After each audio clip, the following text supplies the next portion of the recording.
Well, good afternoon, and thank you for joining us for today's Business Success Series presented by Manulife. Best practices for attracting talent through your job posting. My name is Ian McLean, and I'm the President and CEO of the Greater Kitchener-Waterloo Chamber of Commerce. Before we get started, I would like to take a moment to acknowledge that we do live and work on the traditional territory of the Neutral, Anishinaabe, and Haudenosaunee peoples, as we seek a renewed relationship based on a foundation of mutual understanding and respect. As participants in today's virtual event, we are coming together as one.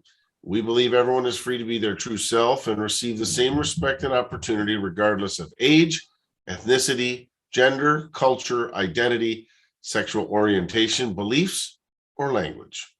We hope you will join us in fostering a positive environment here today that is a safe and welcoming space for all. We know that there is more that we can do, and we are committed to listening, learning, and growing as we go. Today's session would not be possible without the continued support of our sponsors and partners.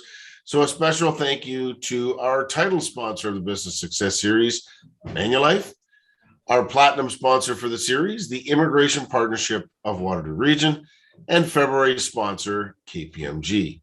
These organizations and many others are committed to supporting our local economy and providing businesses with the resources and tools they need to thrive. Just before the session starts, I'd like to go over a few quick reminders. Please ensure that your microphone is muted throughout the presentation so we can reduce any background noise. If you do have a technical question, please comment in the chat section, and a rep from our team will be back to you momentarily. If you have a question for today's speakers, they'll be gathered throughout the session, and our speakers will do the best they can to answer as many questions as possible throughout the presentation. All attendees will be sent a recording of today's presentation and will also be made available on the Greater KW Chamber website. I'd like to now invite Sumit Kumar, Senior Manager with KPMG's Inclusion and Diversity team, to introduce today's guest. Sumit. Thank you, Ian. Hello, everyone. KPMG is proud to be this month's presenting sponsor of the Business Success Series. I have the privilege of introducing today's guest, Nagin Safdari. Nagin is an executive recruitment consultant at Artemis Canada. She helps high-growth tech companies find leaders to take them through the next stage of their growth. She studied communication at the University of Waterloo, and every job she's had has underscored the importance of communication for her, whether it was marketing, sales, executive communications, client success, or event management. As it turns out, a good story is equally useful in all business functions, especially in recruiting. She's very excited to help the Chamber membership turn their job descriptions into a story that will attract the right candidates. Please join me in welcoming Nagin. And thank you all once again for joining us today. I will now pass it back to Ian. Well, thank you, Sumit, and it's a real pleasure to be here or be with Nagin for today's session. I would say, as we get started, maybe just Nagin, while your background is in tech-related companies, I think what we're going to talk about today will be applicable for any business. Many of our members at the Chamber are small and medium-sized business across everything from professional services, manufacturing, tech, supply chain. Maybe just talk about that piece of it. I think everyone should go into this knowing that there are some transferable parts of what we're going to talk today. Yeah, no, absolutely. And thanks so much for having me. I would say, a job posting is a job posting, so it's always people on the other line that are reading it. And so while we have kept in mind the audience for today, and we've actually catered some of our conversation to that, ultimately, you still want to attract the right candidate, whether you're in tech or you're a small business or you're in manufacturing. And so I think these principles will still apply no matter who you are or who you're trying to attract. Okay, so and we're the Chamber's an employer ourselves. We have turnover just like everyone else. I can tell you we've had some successes in hiring. We've had some less than successful times when we've been looking to hire and fill jobs that have gone vacant. What are some of the common pitfalls or mistakes that companies make when they're writing their job description? Because that's really the first thing that I think would invite someone in to say, hey, I kind of, in our case, like the Chamber of Commerce, wonder what that job is. And the job description is going to be the first thing that tells them about culture and the activities and who they're going to be working with. But what are some of those common pitfalls in starting and writing a job description? Yeah, so I think there's one really big one, and that's the fact that we view it and call it a job description, but it's not that, and it shouldn't be that. So we have to compare a job description to a job posting. The same way you would compare, for example, a product manual to a brochure. So the description of the thing is what you can call it internally, but it is not what you should be sharing as a job posting, because a job posting is a marketing document. Like, the whole purpose of this job posting is to attract people similar to a marketing mindset. And so you want to market to the candidate, to people that you're posting to, the same way that you'd market to customers. Like, you want to be selling yourself and selling the role, which is not the job description. And what we call something often will change how we view that thing and what we do with it. And so, I mean, ideally get into the habit of calling it a job posting and not a job description. And you can have both. You can definitely start with a job description for yourself, but then from that job description, you should morph it into a posting. And so that's kind of the first main mistake. I would say the second mistake is treating your job posting like a grocery list of things that you want to buy or to have in your ideal candidate, without thinking about who is reading it and how that makes them feel. Because if the list is super long and really, really specific, it might be overwhelming, and it might seem like the expectations of one person are just too high, so they might not even reply. Versus if it's too short, then it feels like, well, everyone can do it, and therefore this isn't special to me and my skill sets, and so it's not that important. So they won't even, again, apply. I think the last biggest mistake are job postings that are just way too long, so no one wants to read an essay because they're going through so many of these. So being mindful of their time, and also way too short. Again, not having enough detail to tell that story. There's a sweet spot in the middle. So one of the things that is struck me, and this is I think it's been exacerbated through the COVID period over the last 2 years, but it's certainly in Waterloo region, there were job openings in many sectors before we hit COVID. I think it's safe to say I can't think of any business I've talked to in any sector hasn't had started with their biggest issue is I can't seem to get people to fill all the jobs that are available. So whether it's tech, manufacturing, professional services, retail, restaurants, take your pick. So I guess, with that in mind, and sort of maybe a follow-on to what we just talked about, what should be in that job description versus the job posting, because you really do, it's a competitive environment, and it's not in the favor of the employer right now. There are times when that may be the case. This is not one of those times.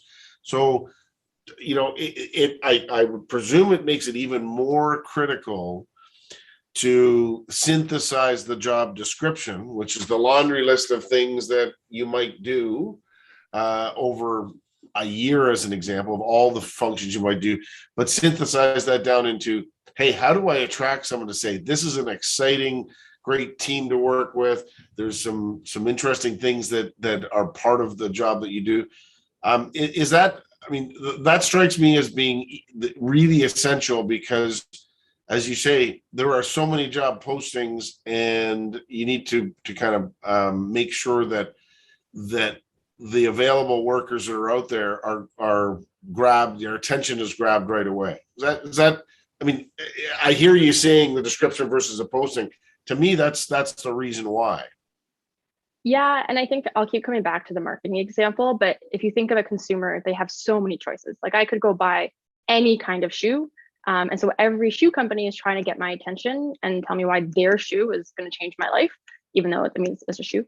And so I think that same mentality should go into when you morph your job description, which is a reasonable first step, into that job posting. And so when you do that, I think there are a few things you have to include. And I always view it like, I don't know why I picture this, but a balancing beam in gymnastics. Like, if you lean too far either way, you're going to lose people. So for example, for requirements for what you want in that person, between 4 to 6 is great. Again, any more and it feels too specific, any less and anyone can do it. Or a good way to open up the posting, and we do this in our job descriptions at Artemis for all of our clients, and I see it a lot more lately, is at the bottom of your requirements, including the line like, I'd love to hear from you, even if you don't meet 100% of these requirements. In other examples, I see something like, we know that passion often exceeds skills. So please let us know why you love our business and why you'd love to work for us. Like there's different ways you can word it, but they just open it up. So if someone is super excited, they still feel like they have a shot and it's worth that application. Obviously, another thing that a good job posting should include is inclusive diversity and inclusion language. There's a lot of resources out there. We have one. We will send it afterwards to all the participants. We have a full D&I toolkit from everything from creating a job posting to the interview process and beyond, just making sure that you have and encourage all applicants to apply and consider your role. The other big thing I think is just like personality. Like you have fun with your job posting. You're allowed to make a joke. Like it helps you stand out from all the other cookie cutter job postings. Because your job posting is a representation of your organization. And so if your organization is fun to work for, your job posting should be fun to read. And so an analogy, a comparison I have, I mean, as a headhunter, I spend an absurd amount of time looking at LinkedIn profiles. And similar to how a candidate who's looking for a job is spending an absurd amount of time looking at job postings. And so they can get a little monotonous after a while. And so if I see a candidate like on LinkedIn that has humor in their LinkedIn, like I will pay way more attention. I'll be more likely to reach out to them, even if they might not even be the best fit, because it lets me see who they are. And I think given the choice that candidates have now, they care sometimes less about the job and more about who your organization is. So shed that light, like let them see who you are. And if it's a great fit, then they'll want to apply. So yeah. Okay. And I think that's really, really important comment that you made there is you know, when you don't want to screen people out right at the outset, and I suspect there's lots of folks who would say, well, I'm not sure I'm a good fit from there, that it's worth having that conversation. But if they've self-screened out, it doesn't do much for the employer. Honestly, I mean, personal note, I've been at the chamber 11 years, and it took 3 people reading about this and seeing it on social media and saying, you know, you really should apply. And I said, I don't have the skills for that. That's not how I saw myself, but others see you differently. And I think that's where, you know, what you've described here of you know, putting enough in that people can imagine themselves in the role. But even that line, I've never thought of that, of saying, even if you don't, so wording that in there, saying, here's generally what the job posting is and what the role looks like, but maybe explore that a little bit more. I think I personally would never have done that in any of the job postings we've done, and it's probably something we should, which is, you know, we'd rather see some more resumes or more people applying and saying, you know, I can teach some of the technical skills for the job. What I can't teach is personality, and do they fit with the team, and is their personality. Those are things that are, in my view, not teachable. Is that what you're getting at there? I mean, there's some things you can teach, and other things that are the intangibles, which can make for good employees.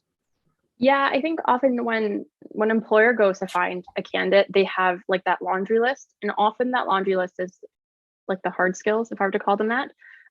So the technical requirements, even if the role isn't technical in nature, but then they'll meet someone, and that sometimes takes coaching from our part, but meet someone who's like, yes, they don't meet every single item, but they're just phenomenal. And then they'll meet that person and be like, wow, like I would never have originally thought to chat with this person, but I'm so glad I did, because that's actually what I'm looking for, or I can teach some of these things, but the value they bring through, like you said, personality, or what they bring to the team far outweighs some of the technical pieces. And so you don't want the candidate on a job posting, at least, to self opt out. I think this also touches that diversity piece, because I mean, tons of studies have been shown that diverse candidates tend to opt out if they feel like they don't meet 100% of the requirements. So if you have a list of 10 things, a female candidate's more likely to opt out if they don't meet all 10, And so if you have that line in there, then what you're encouraging is like, we know that no one is perfect, but we'd love to hear from you. So you would get more diverse candidates there as well. Okay, and one that I struggle with this myself when we are posting at the chamber is compensation, like pay ranges, and not to put pay ranges in. And there's as many people as there are involved in our decision making at the chamber, there'll be that many points of view of what, if anything, you should put in there. What's your observation of what people expect now? Because that may not be as relevant or as cut and dried as it used to be back in the day. Yeah, I mean, I wish I had a black and white answer, but I think the answer is gray, as many are, which is that it depends on a few things. So, I mean, it depends on where you post it. If you post it to the job bank or places where you have to include compensation, then I mean, obviously to include compensation. If you think compensation is a huge selling factor of your role, then I mean, yes, people will appreciate the transparency and it could sell the role. If compensation, like if you pay a significant more than a competitor and for your particular ideal candidate, those dollars matter so much to their quality of life. Again, maybe include compensation. There are downfalls, obviously, to including compensation. So, I mean, often some of our clients don't know. They just want market rate. So they'll come to us for a search and they'll say, like, let's just see what the market dictates, in which case you obviously don't have a number. The other one is if you have a huge band. So let's say, I'm just throwing numbers out there, but let's say the band is 40 to 70 or 40 to 80. If you put that on a job, 40,000, if you put that onto a job posting, a candidate's going to assume and want the top end, obviously, as we all would, but they're going to feel slighted if they don't get it. So when you get to that offer conversation and everyone's excited, your fingers are crossed because you finally found the one. If you don't give them that top half, then they might be hurt, which isn't a great way to start an employment agreement. You could explain to them that's the full band and they can grow into that band.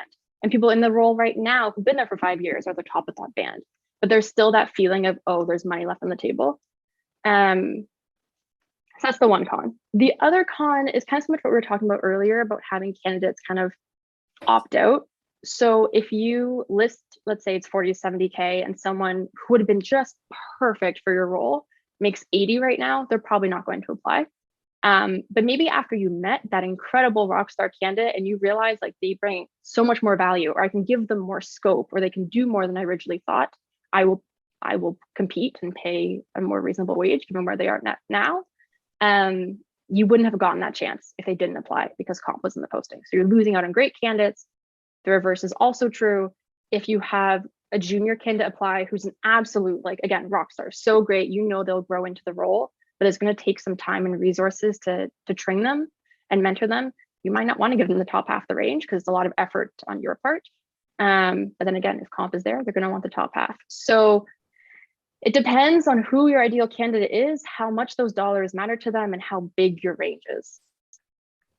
Now, one of the things that I think is, I'm not sure I entirely believe this, where some of the literature and anecdotal evidence is that it's not all about salary, right? That some people would say it's more important about the culture of an organization, about the vacation opportunities, about some of the other benefit programs or benefits of being an employee.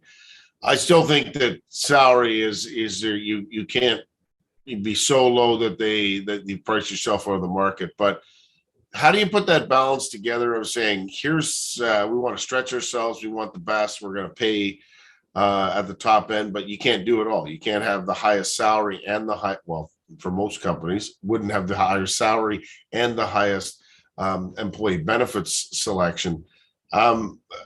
Maybe talk a little bit about that, because that's something that certainly I hear from a lot of companies is how do you strike that balance in coming up with your compensation packages? Yeah, no, that's a good question. And I would say actually, so on that note, when you start the first half of what you had said about compensation isn't everything, we see that a lot. And so we tend to work with people that, I mean, they have their cost of living covered. So there's a difference there depending on if someone's making minimum wage compared to much more.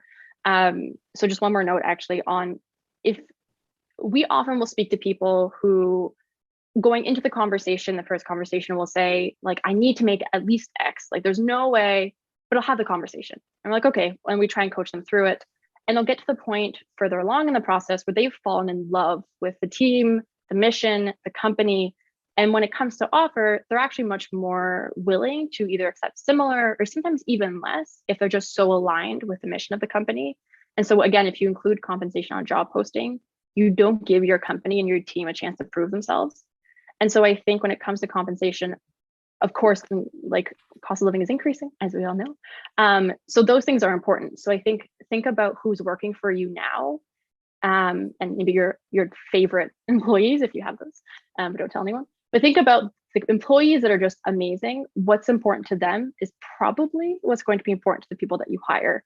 And so if flexible hours is really important to them because they can pick up their kids from daycare, or when daycare is closed because COVID, they have some flexibility from working from home.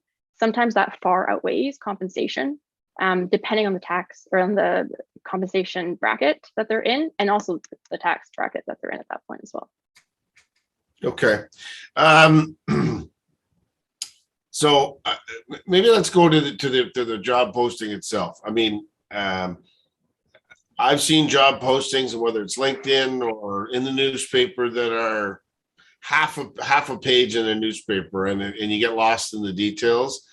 Others are yet so short that you don't really know what the job is. You're left wondering from the title of the job and maybe what the company is, what it might involve. So I presume that the perfect, if such a thing exists, or the perfect type of job posting is somewhere between those things. But walk us through what that would look like. And I don't know whether it's how long would it take to read through, how many words it might be, but give some sense of what the length, because I think that's that you only can keep people's attention for so long. How long should a job posting, the perfect job posting, be? Yeah, and actually you said attention, which reminds me, I should take a step back and say, like, you can get creative. So by no means should you think that all job postings have to only be text. So I'm seeing lately job postings turned into videos, and someone like the hiring manager talking to a video and giving a short snippet, TikTok style, with a link to the job posting. So feel free to think outside the box, because that's creative and gets people's attention. But in terms of length of job posting, I mean, yeah, again, the balancing beam, so not too short, not too long. A good way to just stay medium, for lack of a better word, is have the right headings in place and make sure that it fits under the headings. Because you find yourself rambling, it probably doesn't fit under that heading. Also, headings give insight for the candidate looking at the job posting as to what they're reading. And so for us, for Artemis and for our clients, our headings are: who is XYZ company and how are they changing the world? I mean, for you, if you're representing yourself, it would be about us or who we are. But I think, again, what we call something changes how we treat it. And so our specific wording of who is XYZ company and how are they changing the world speaks to impact. And a lot of people are chasing impact in addition to fair compensation and work-life balance and all those things. But make sure that you're wording things in that way, because again, it's a marketing document, not a description. Then we have how will I make an impact? So this is where you include what the person will actually do. And the impact line will hopefully help you frame things differently. So rather than saying something like serve customers, you can turn that line item into a delight customers and make them want to come back, which takes something that seems like a task and gives it ownership and onus and control, and they can really feel like they're giving that impact. In terms of length, you might find that this is where it gets really long.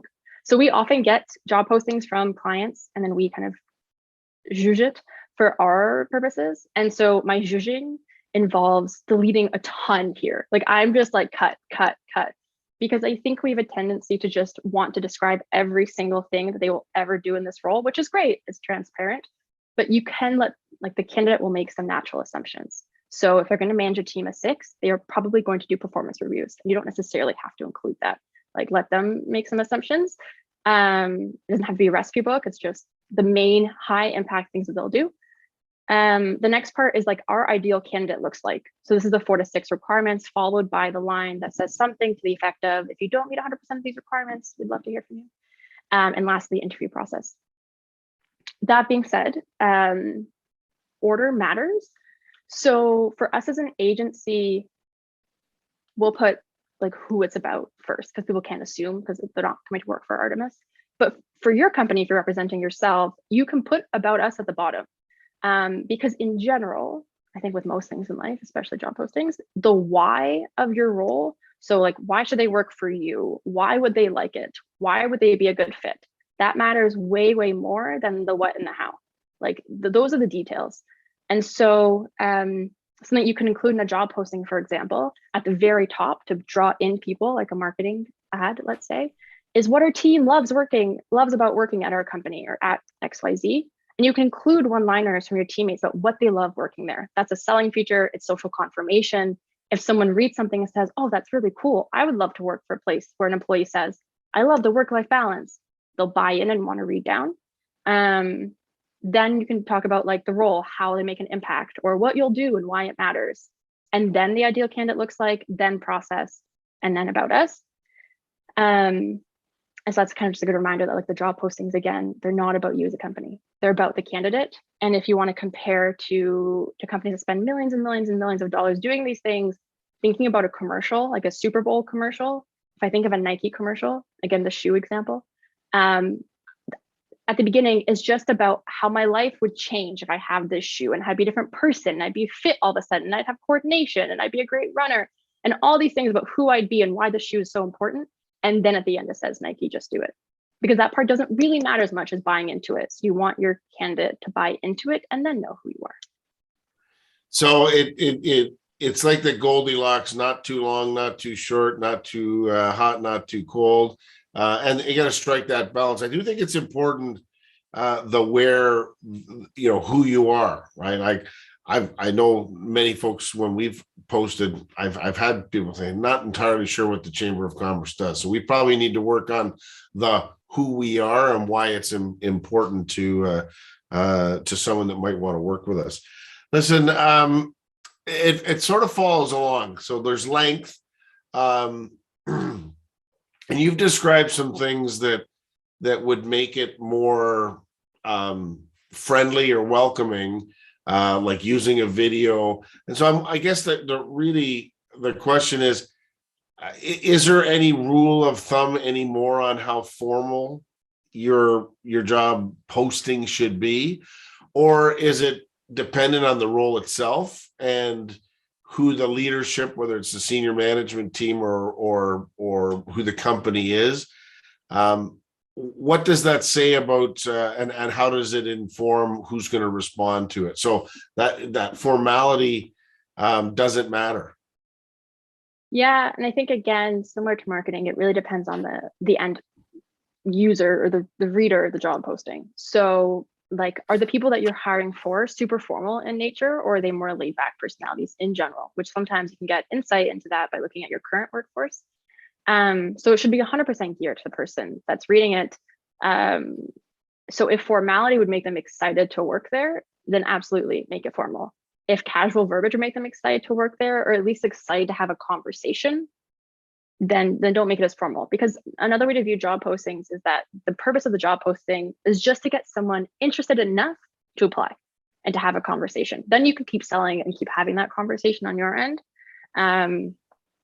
So I mean, the best way to figure that out is to just look at your current workforce. And I know that's not always true, because if you have a really, let's say, formal workforce and you want some more casual personality in there, you might look for the opposite.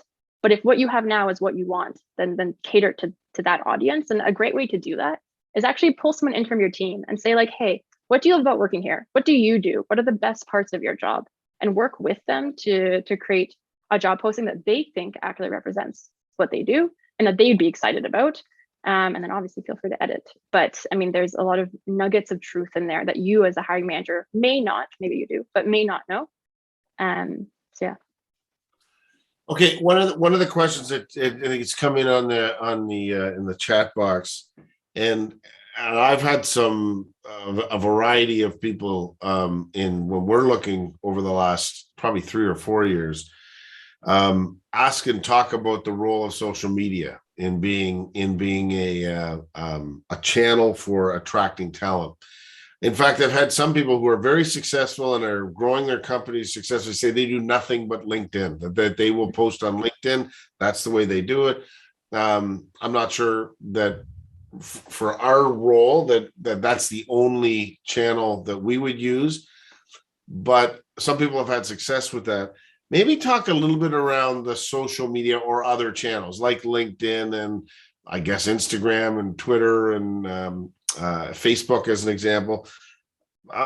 How would you as a professional be encouraging companies to think about social media as a channel for attracting talent? Yeah, no, it's a great question. Again, are the people that you want to apply for your job, are they on those channels? If the answer is yes, then you should also be on those channels. I mean, it doesn't hurt to have on multiple channels. You're not going to do much harm. It's just a matter of what's best use of your time. So if you think the ideal candidate for you is most likely on Indeed, then Indeed. But if you know they're also on Facebook in the evenings, then definitely post it to Facebook. We've seen a lot of success with social media channels and people getting really creative. Like I said, videos. Some people get, I remember I saw a founder, a tech founder, posted on LinkedIn, and this is kind of the referral bonus piece, but said like, I will give anyone who reads this $10,000 if they find me a React engineer. Anyone, I don't care who you are. If you find me the React engineer and I hire them, I'll give you 10K, which speaks to how hard it is to find React engineers. But I think those things can apply. Like you can put it out to your networks, whatever the network for your business is. And that can be social media, and it can be creative in forms of videos. It can be tweets. When we have a job posting at Artemis, we put it on all channels, the more the merrier. And it all links back to the original job posting, but then we increase traction that way. Okay. I'm going to come back to that one. Okay. There's been a great deal of discussion, especially in the last 6 months, about the great resignation because of COVID. There's a lot of people who have just decided they're done with the workforce. They're just going to retire. They've been out of the workforce, or at least put in abeyance because of COVID and restrictions. And as they get older, don't necessarily want to take the risk of being back in the workplace. There's also a lot of movement from job to job, or at least there's at least some that it's a fear for employers that people are going from one job to the next because there's so many jobs available. What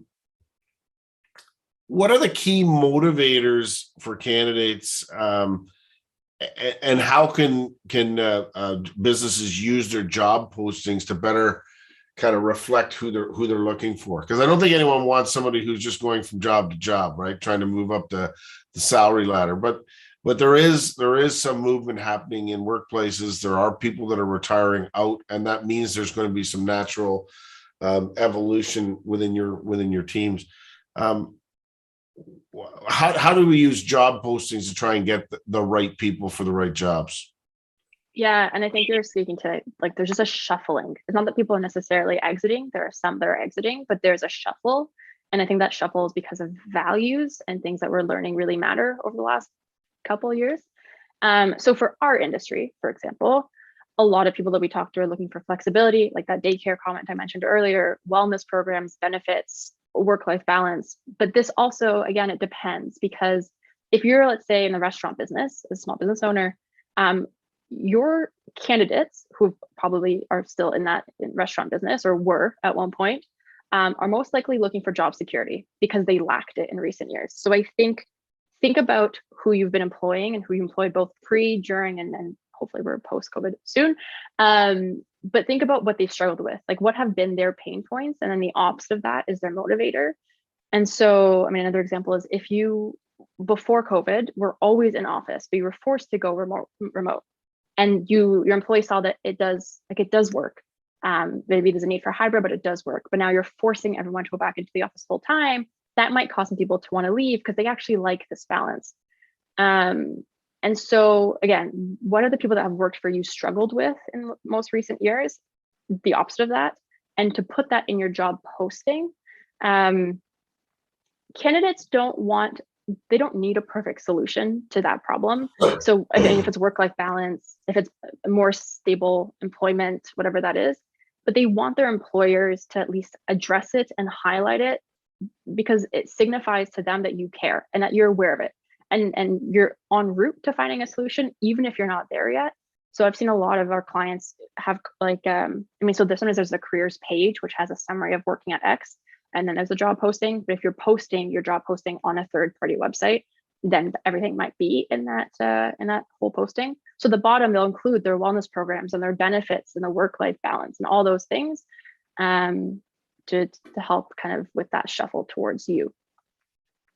Okay. I would think this is a growing problem, is that once you post a job there, you're going to get lots of responses. In fact, we found that we've had to fill a couple of jobs during COVID. There was never any shortage of people applying. In at least one circumstance, there was a problem with finding anyone that was worth or that suited what we were looking for. So they may have had skills, just not with what we were looking for. For if you're starting to get lots of applications, but some being either unqualified or they didn't, in many cases they kind of say, oh, kind of like the job title or they like the company, but didn't read the job posting. And they're not really suited for the job. What can businesses do to filter out those interested and qualified candidates from the maybe interested but not qualified group? Because that can take a lot of time depending on how many resumes or CVs or applications you get. Yeah, and I mean, a lot of times there's either the struggle of like, I just want the applicants, and then I'll take the time to filter. And then other times it's the question is, I have 200 applicants and I think only 2 or 3 are a good fit. And it's just very time consuming to go through. And you would hope, and I think is often the case, if someone actually took the time to read the job posting, they're obviously more likely to be somewhat qualified because they read it and read what is needed of this person and then applied. So sometimes you just want to see, like, did this person actually read the job posting? And there are a lot of ways you can do that. I mean, a really easy and fun way is having a simple question at the bottom of your job posting. It can be related to the job or just completely random. So it could be something as simple as like, our team loves ice cream. Like, if you were to make an ice cream flavor, what would it be and why? I think that speaks to the personality, to the people that work there. But then you get to see, did anyone actually answer this thing? And like, who actually took the time to write 2 sentences? It doesn't need to be a big thing to do that.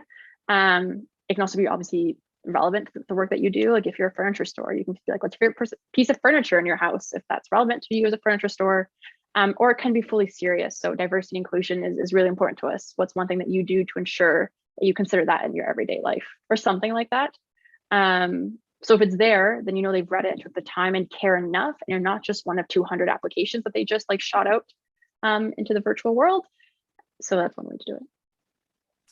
Okay, we got a few more questions. I'll look to the to post to the chat box to see if there's anything further while we go. But and this maybe follows along from the social media piece.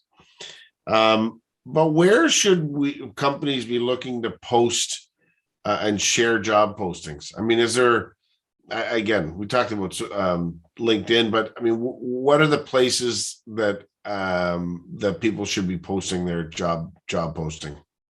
Yeah, I think similar to what we were kind of chatting about, but where are the people that you want to apply? And I know Christina mentioned this, but where are your customers? Because they're obviously also believers of your product or service. So maybe, I'm trying to think of an example at the top of my head, but let's say there's a Facebook group that has lots of people that love whatever your product or service is. Well, assuming that since they love that thing, be more inclined to want to work at your business, post the job posting in that Facebook group or on Instagram. So think about like who comes to your business and could they work for you? If that means putting a job posting physically at the checkout, if you're like a small store, then you can do that. The other thing is I mentioned referral bonuses, and I mean, obviously they're not normally $10,000, but you can offer your employees a $50 gift card if they refer someone successfully, and that will just get the word of mouth out there, and that can be helpful. And I think to like get creative. So if you can post to a local community center or an immigration center or the KW Multicultural Center or college or university job boards for new grads, or even co-op students. So it doesn't have to just be kind of the traditional like Indeed channels. But it really depends on, I mean, where would those people go? And you can ask your employees, like, what social media sites do you guys go on in your spare time? And are there any groups that you think would be relevant? And then you can post there. Maybe a follow on to that. And while I know that you think that I'm very young and everyone would here, I might be slightly old school on some of these things because, personal context still means something to me. Like if I'm talking to someone, they say, hey, you know what, you should talk to Nagin because she's phenomenal. That personal connection or third party endorsement that is, you can do it via social media. You can have Ian actually say to Jenna, boy, Nagin is someone that we should get on board here, or you should interview. What role does that how do you fit in a connected world for the personal connections and the personal contacts and the business friendships you've developed over time? Because those are some of the people that you will know best and say maybe a perfect fit. Yeah, that's a huge one. And we definitely have people in our network as well that are always willing to help with that and help think of and brainstorm of the right person. A simple way is go through your phone contacts, go through your LinkedIn first contacts. Like sometimes you just need to be like, oh yeah, I need to talk to this person. They might know that. If you think of someone where you're like, oh my goodness, Joe 5 years ago would have been perfect for this job, then you can go ask Joe and say, hey, Joe, like there's this role. And I think, you're way too experienced, but do you know any junior upcoming rock stars? People are usually more than willing to help out, but it just involves telling people. So telling your staff, telling people that telling your customers, getting the word out there is just the way to get that back. Okay, maybe last question. I give you an opportunity because I presume there'll be some resources that Artemis has. But when people are looking and those businesses that might be looking out there to get started so they can at least take a look at what they have been doing and what they should be doing, are there resources on your website? Or are there other places that they should go that they can see what that job posting can and should look like? Yeah, absolutely. I'm happy to afterwards. We can send some examples of job postings that we have, and then we have that diversity and inclusion toolkit. So we'll send that link again, which just includes parts of that involve the job posting and how you can ensure that your job posting does include those elements to encourage all diverse candidates to apply. So absolutely, we have those resources, and we will we'll share them afterwards, just so everyone can get them. Okay, and then last thing, what are if you were going to leave this audience with the and others will watch this virtually, right? So if they take the 45 or 50 minutes to watch this session, what would be the takeaways that you would leave them with? Like, is there 2 or 3 things that they should think of and do to make a demonstrable difference in their small business? Yeah, it's not a job description, it's a job posting. So everything that you do with this job posting, if it's on a piece of paper, right, this is a marketing document. So don't treat it like your product manual, treat it like the brochure. You are always selling in the entire process, and that starts the job description. So every piece of it should be compelling and selling and telling a story about you and the role and why that person that is going to be so excited about the job would be so excited about the job. Okay, that is awesome. Thanks so much. I want to thank you, Nagin, for joining us today. That does bring us to the end of today's session. Thanks again to our title sponsor for the series, Manulife, our platinum sponsor for the series, the Immigration Partnership of Waterloo Region, and February sponsor, KPMG. And finally, to all of you for joining us today. As a reminder, we do host a new Business Success Series session every Wednesday at 1 p.m. Next week, join us for Accessing Student Talent, a discussion with Waterloo Region's post-secondary schools, because talent attraction and retention continues to be a top challenge for businesses, and post-secondary students can be a valuable source of talent, bringing with them creative and innovative ideas and expertise. Join us for a fireside chat with reps from Conestoga College, the University of Waterloo, and Wilfrid Laurier University to learn more about the different ways that businesses and not-for-profit organizations can work with students, as well as the benefits of engaging in work-integrated learning. To register, please find the registration for that and other upcoming events at greaterkwchamber.com. Please do share this series with your friends and colleagues, and join us next Wednesday for another edition of the Business Success Series, because if it's Wednesday, it's the Business Success Series. Thanks so much, everyone. Have a great afternoon.